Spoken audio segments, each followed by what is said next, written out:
దీపావళి అంటే కేవలం దీపాల పండుగ కాదు, అది అదృష్టం వెలిగించే సమయం కూడా. ఈసారి దీపావళి నాడు ఏర్పడబోయే వైభవలక్ష్మి రాజయోగం చాలా అరుదైనది.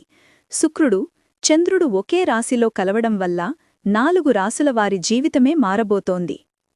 కన్యరాశి. నీ రాశిలోనే చంద్రుడు, శుక్రుడు కలవడం వల్ల అదృష్ట ద్వారం తెరుచుకోబోతోంది. పాత ప్రాజెక్టులు పూర్తి అవుతాయి, సక్సెస్ అందుకుంటారు. వైవాహిక జీవితం ఆనందంగా ఉంటుంది. శుభవార్తలు వింటారు. తులారాశి. వైభవలక్ష్మి రాజయోగం మీకు ఆర్థిక ప్రగతిని అందిస్తుంది. వ్యాపారంలో లాభాలు, ఉద్యోగంలో విజయాలు, కొత్త అవకాశాలు రావడం ఖాయం. మీ నాయకత్వ లక్షణాలు వెలుగుతాయి.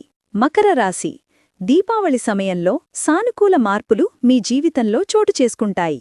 కొత్త వ్యాపారం ప్రారంభానికి ఇది శుభ సమయం.